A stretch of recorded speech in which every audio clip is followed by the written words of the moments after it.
Hey everyone, Liam here. So today we're going to be looking at how I paint True Metal Metalics, and what that means is it's a paint with metallic pigment in it, and how I shade and highlight it and get a nice worn weathered look. Now we're going to be doing the gold trim on the brass scorpion, so if it's helpful, if you like the video, please like and subscribe. If you want to commission me or if you want tuition at all, get in contact with me through my Facebook, Instagram or Patreon, and the links are in the description below. So I hope you like the video. Thanks a lot. So first part is we're going to paint the trim with Rhinox Hide to cover all the black. The paint's been watered down a little bit, nothing major, probably 2 parts Rhinox Hide to 1 part water. You can see on the tissue that there's not that much fluidity in it, it's quite thick. I'm going to get quite an opaque finish, so it's only going to take me 1 coat to go over all of the trim.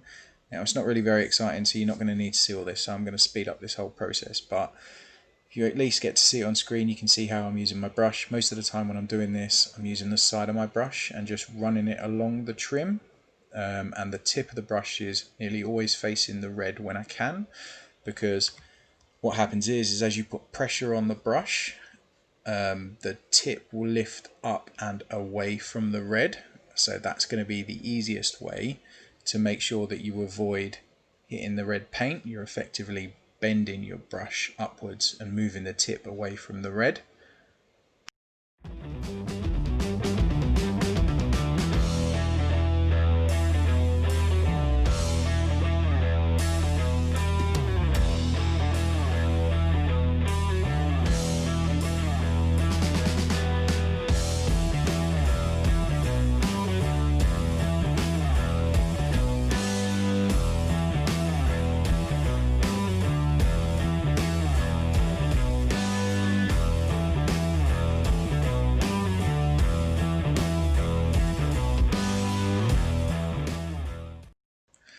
Right, so this is where this gets enjoyable now. I'm going to try and explain it as good as possible, so there's going to be a fair bit of talking in this bit, which I apologise for, but the paint you can see on the wet palette is Scale 75 Victorian Brass. It's a metallic paint. It's worth noting that the Rhinox Hide isn't a metallic paint, but the Victorian Brass is. It's like a bronze colour, and you can see the paint's not really thinned down. This is actually straight from the bottle. The main thing is you don't want this to be very fluid. You want to be able to put it down and leave a hard mark, and you can clearly see that with the edge. And then what you're gonna need to do is you paint your Victorian Brass on in one go, and then you paint your Rhinox Hide right next to it, and then with your brush you're going to move it from side to side with those 2 paints next to each other, and then what will happen is it will soften that transition, and you're going to pull the Victorian Brass towards the Rhinox Hide, and then you're going to push the Rhinox Hide into the Victorian Brass, and you're effectively mixing this paint while it's wet on the model. Now the thing with this is if your paint is too wet, it's not going to mix. What will happen is it will just end up like water that puddles together, and you end up with a big mess. If your paint is fairly thick, it's much easier to manage, it's much easier to mix together, and it gives you a very fast transition. It gives you a very fast mix. As you can see on screen, it goes straight from the Rhinox Hide to the Victorian Brass, and then the reason for that is the Rhinox Hide has no metallic paint in it, so the Rhinox Hide is going to be the darkest point on the metallics. It's not going to reflect any light at all, or rather it's not going to reflect a huge amount of light, and that gives you control over where your highlights are with your metallic paints.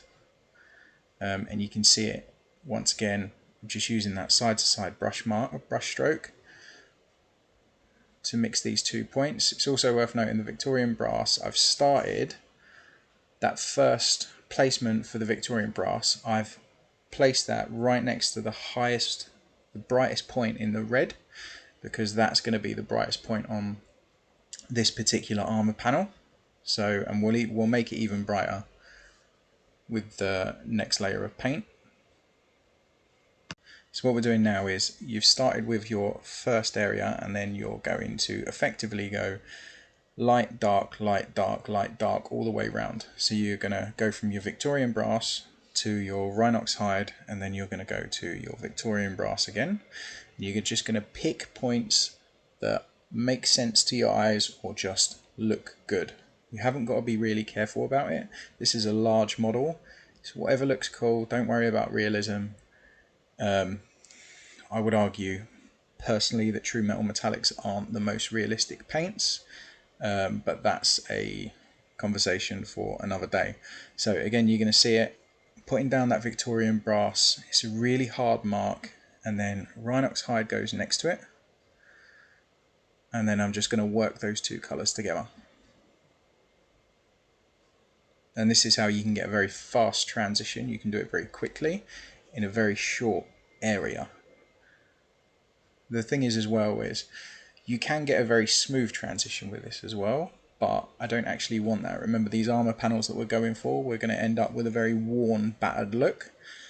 So I'm not being so careful to make it a really smooth transition, because actually if it's not overly smooth, it will give a nicer result towards the end. It will give it a more worn result towards the end, which is exactly what I'm after. Also, don't worry about the rivets or anything like that, or any details that might be on the armour. We can easily fix that later. Another important point here is I'm not washing my brush at any point. I'm constantly have paint on the brush, both Victorian brass and Rhinox Hide, because what ends up happening is you end up having a mix of both of those paints on your brush, and then when you mix both of those colours together on the actual model, like we're doing now, it helps. It makes it easier to get that transition. It's less work. You'll also see that I'm quite aggressively rubbing that brush on my thumb as well. You don't have to use your thumb. You can use a kitchen roll or toilet roll, something like that. And actually, I'd probably recommend that because it's not as messy. But basically what I'm doing there is when I put a bit of paint on the model, so say for example I put Victorian brass on the model and then I put Rhinox Hide on the model, the Rhinox Hide is the strongest paint that is on that brush. So if I try and mix those paints that are on the model with that brush, all that's going to happen is I'm going to have loads of Rhinox Hide there, and that Rhinox Hide in the brush is going to overpower the Victorian brass that you've put on the model. So when I'm rubbing that brush on my finger, I'm actually just mixing the paint that is on my finger. And then what that does is that gives us in itself a mid-tone. That gives us a mix between the Rhinox Hide and the Victorian brass, and again, it just makes it simpler. Another thing that you can think about when you're doing this is when you're mixing your two colours together, you're, for all intents and purposes, pulling or pushing one colour into the other. So if you're moving the Victorian brass into the Rhinox Hide, then the Victorian brass at that point is going to be your dominant colour. So you're going to tint the Rhinox Hide more. Whereas if you're moving the Rhinox Hide into the Victorian brass, your Rhinox Hide is the dominant colour. So you're going to be turning the Victorian brass into Rhinox Hide.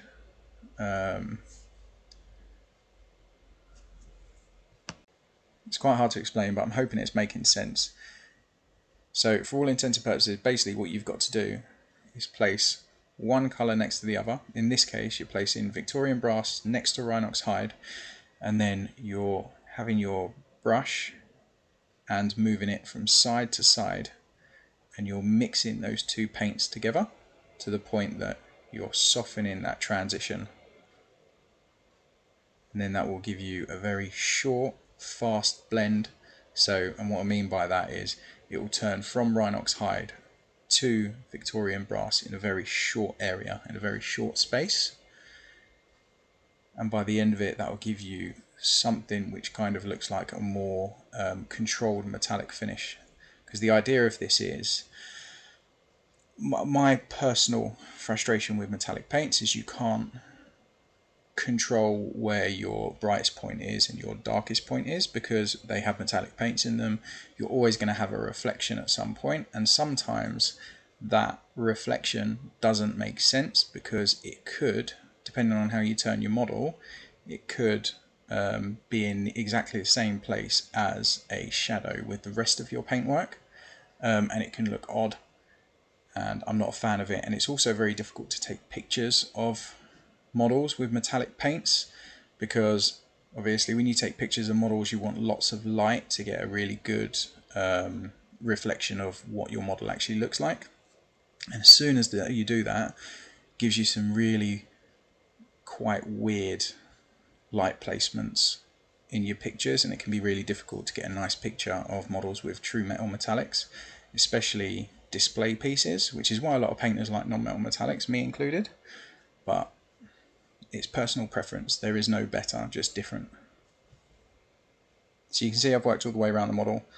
Have a bit of a patchwork, dark gold, and that's exactly what I'm going for. Still got some bits to make it look better, but you can clearly see exactly what we're going for right now.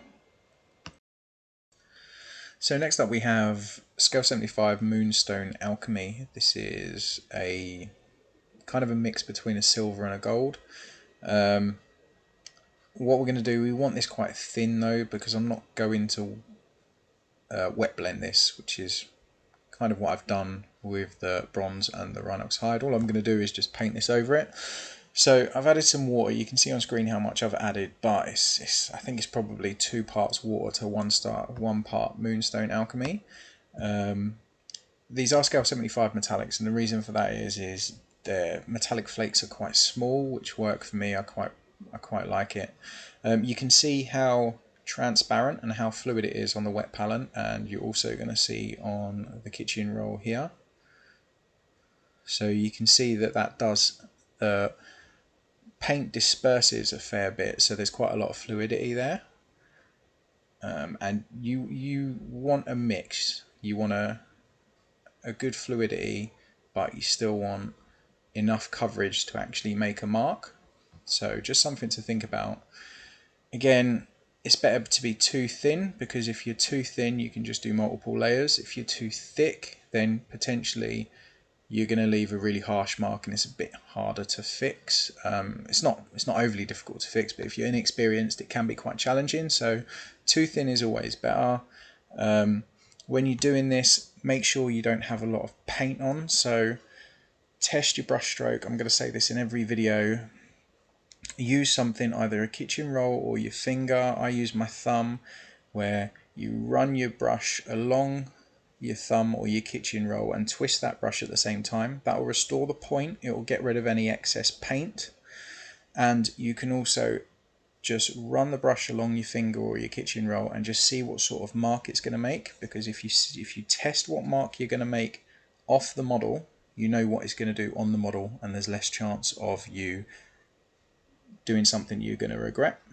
So you can see on screen that I'm painting in the Victorian brass. Now it's worth noting here, you don't want to paint big marks. You want to keep the majority of the Victorian brass showing, because the more you cover this, the more colour you're going to lose. The Victorian brass is where you're getting your bronzy colour. The Moonstone Alchemy will desaturate it. It will take away your colour. So all I'm doing, I'm not even painting all of the Victorian brass. I'm painting the brightest points of my metallic reflection, just so it makes it pop a little bit more and it gives it more punch along the center, which is where the brightest points are for the metallic.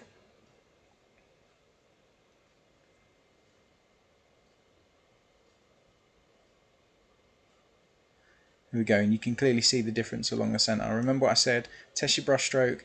Too thin is better than too thick, because if it's too thin, you let it dry and just go over it again. It's worth noting with metallics as well, the smaller your highlights, the shinier it will look as a general rule. So if you've got really tiny highlights, you're going to get a shinier look. The wider your highlights are, the less shiny it is, and the more the rougher that material on surface looks like. So you can see I'm just going round and highlighting the rivets. I'm not doing anything special with these. There are some really interesting things you can do with rivets, but this isn't going to be a golden demon piece or anything like that. It's just going to be a cool display piece. So just go over, try and catch the rivets. I like to use the side of my brush You can use the tip, whatever works for you. Just be careful and make sure you don't have a lot of paint on your brush. Also make sure there's not too much water. If there's loads of water, all that's going to happen is it's going to pull into the recesses around the rivets. So, and there we are completed at this stage. So I wasn't going to show this, but I think it's better just to show exactly what I mean here. I'm on the wet palette, I'm putting down more Moonstone Alchemy, and the reason for this is I'm going over the rivets again, and that Moonstone Alchemy is straight out of the pot, as you saw. I haven't added any water. The reason why I've done that is because, as I said, you want to catch the top of the rivets, so if your paint is watery, then all that's going to end up happening is that paint is not going to sit on top of the rivet. It's going to run down and it's going to land in the recesses, and you're not going to get a nice finish on them. So you do not always want to thin your paint. Your paint should only be thinned when it's relevant to you. So next up, we're going to edge highlight everything, or rather everything that's relevant. Now, I know a lot of people aren't a fan of edge highlights, but they are incredibly important for several reasons. Firstly, metallic paints, metallic surfaces catch edges. It's as simple as that. It's a fact. So unfortunately, if you're painting a metallic surface, you want to edge highlight. Now, having said that, you don't want to highlight every edge because not every edge will catch. But the other reason we edge highlight is a more practical reason. It's for framing. When we are painting models that are so small, granted it's less important on something as big as a brass scorpion, but generally we paint miniatures. The problem is, because the models are so small, it can be quite difficult to see where one surface starts and one surface finishes. So we do it so we help people out when they look at them and they can clearly see the differences. Now, I've zoomed in here to show how I'm edge highlighting, because if you've been watching, you notice that I haven't been running my brush along the edge of the panels. Now, what I'm doing, as you can see, is I'm using the side of the brush and I'm stabbing the model, and I'm doing lots of little dots and marks. There's a good reason for this. Once again, we're not going for a nice clean finish. I want a nice worn, rough surface. So by doing lots of little marks, it gives the impression that there's loads of scratches, marks, dents, imperfections in the paint and in the metallic trim. It's a small detail, but it makes a big difference. After working the way we've been working and trying to get a nice textured surface, if you do a straight, clean line and run your brush along the edge, it's going to look really weird and out of place. And this is the sort of thing that your eyes and your mind will pick up, and it will look odd. It won't make sense. So it's also worth noting that I'm only doing this consistent edge highlighting on the top edges. Now, whether you do top or bottom edges is entirely up to you. It's whatever you prefer the look of. In this case, I'm doing all the top edges, and the reason for that is not every edge is going to catch, but we still have the problem of framing the model, and we're going to get to that in a second.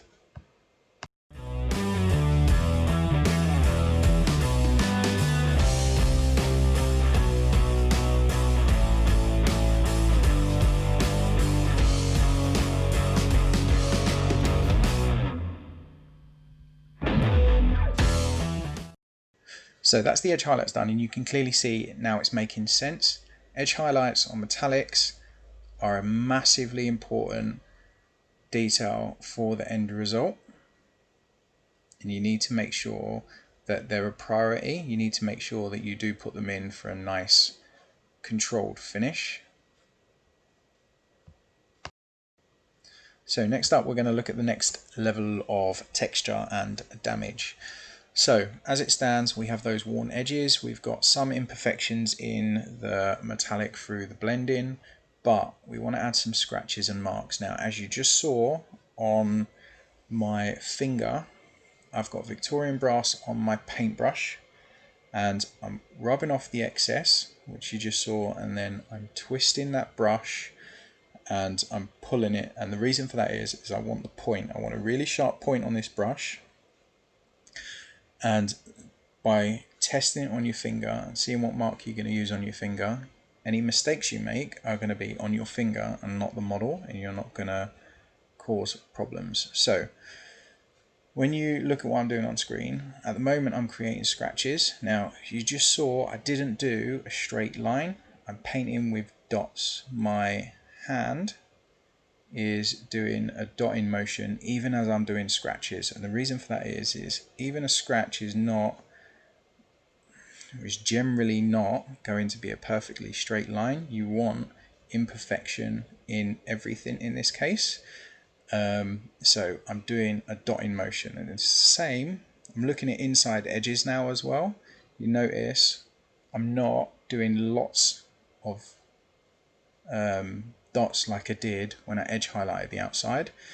I'm just doing 3, 4, maybe 5 dots on the inside edges, the ones that I haven't edge highlighted, because again they'll show as marks and imperfections, but they'll also help to frame the trim.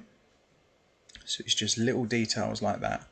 I'm also doing those dots and little squiggles and marks on the inside. So I'm doing this on the parts where I've got Rhinox Hide, because what that is, metallics, metals, what they do is they dull with age, and then when they get marked with a scratch or something like that, that fresh metal comes through. So generally speaking, you'll find that a scratch will be shiny in the duller parts. So I'm looking at dots, little tiny scratches, little tiny marks and imperfections in the parts that we've painted Rhinox Hide, but my brush always has a point and I'm always testing it on my thumb. You're going to keep seeing that here.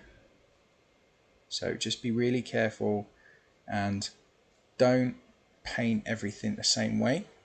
And what I mean by that, you see so many models where people have painted scratches and all the lines are near enough the same size, or near enough all of them go in the same direction. It's horrible. It's a pattern. You don't want it. Your mind will try and create patterns and it will see patterns. Don't do it. You need to really work hard not to. And you're going to see, I've zoomed in here and you can just see how lightly I'm touching this model with that tip of the brush. So sometimes I'm not even getting any paint off because I'm trying to be that careful. But you can also see that I'm not painting dots. They're random shaped marks. Sometimes my brush hits that model and the tip bends, and then sometimes it's just the tip. So you want random imperfect marks.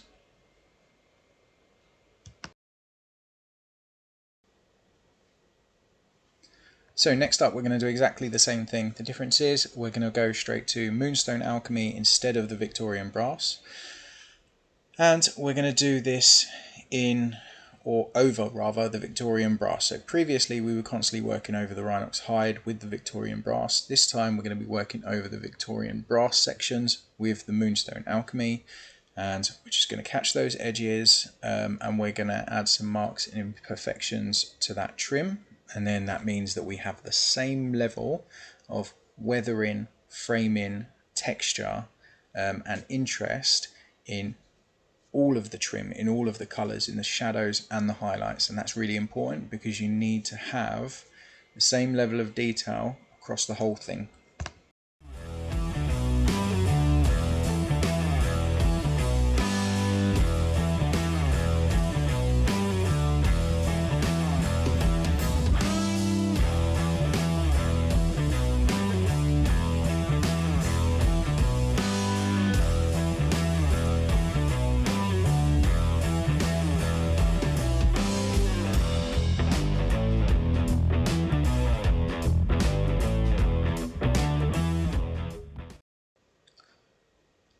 So there we have the finished piece with the Moonstone Alchemy edge highlights on. Now, at the moment, the rivets are looking a bit washed out, especially within the Victorian brass. So we're going to fix that next. So I've just put down some scale 75 heavy metal on the wet palette. We're going to come back to that. So first thing we need to do is frame those rivets. So we need to get into the area around them with the Rhinox Hide again. So you can see that I've just watered down that Rhinox Hide and you can see how translucent it is. It's still not really thin, it's still not flowing everywhere. I would say that it's probably better for you to go a bit thinner if you're a bit more inexperienced, just because if you go too thick you can end up having to fix a lot more, whereas if you go too thin you can just add a bit more Rhinox Hide. It's really not a big deal. But you can see that I'm painting around the rivets, and you can actually see that because the paint's not very thin, I am painting in the actual recess. I'm not just dropping Rhinox Hide into there like a wash. Now, if you want to, you can use a wash, you can use Agrax Earthshade. I like Rhinox Hide in this case because I've already used it, so it keeps some uniformity. To be fair, if you watered down the Rhinox Hide more, you'd end up getting a wash consistency anyway, so that's the other option. This is just my way of painting, it's what I prefer. You need to just work out what you like to do. So you can see that I'm just going around the rivets quickly. This is just giving them an outline so you can clearly see them again. Remember what I said about framing really is important when we're painting things so small. Even with this armour panel, this is a big armour panel, but it's still really important.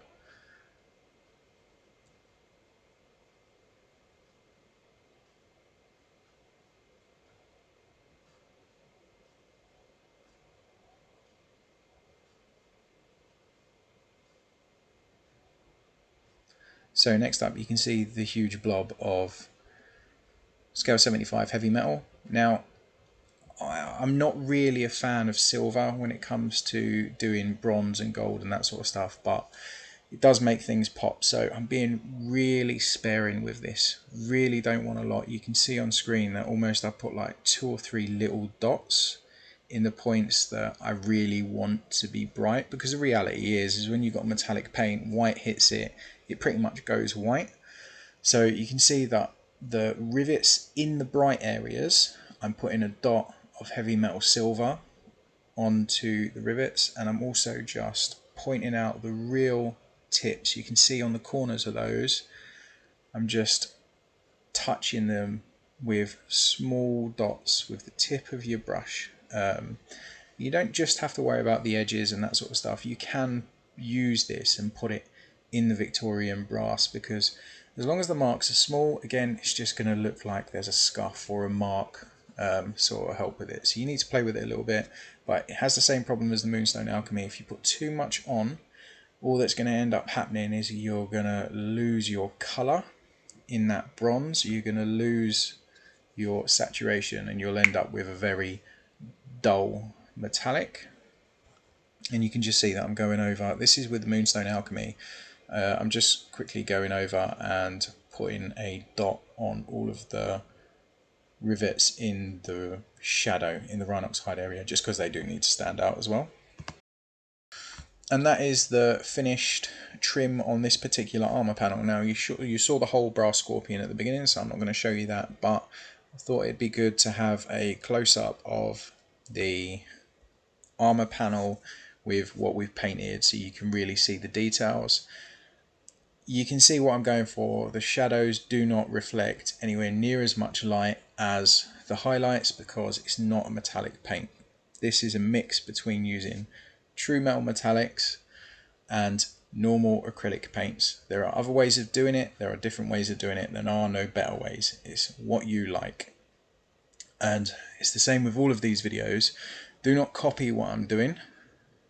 Use what I'm telling you and use what I'm showing you, and interpret it how you want and incorporate it how you want into your own painting, because there's no right way, there's only the way that suits you. So I hope you liked the video. I hope it was helpful. If you've got any questions or if you've got any feedback, chuck it in the comments below. I really appreciate it, as the channel's only just starting up. As I said, like, subscribe, share. It's really helpful, especially with the channel being so young. Thanks a lot.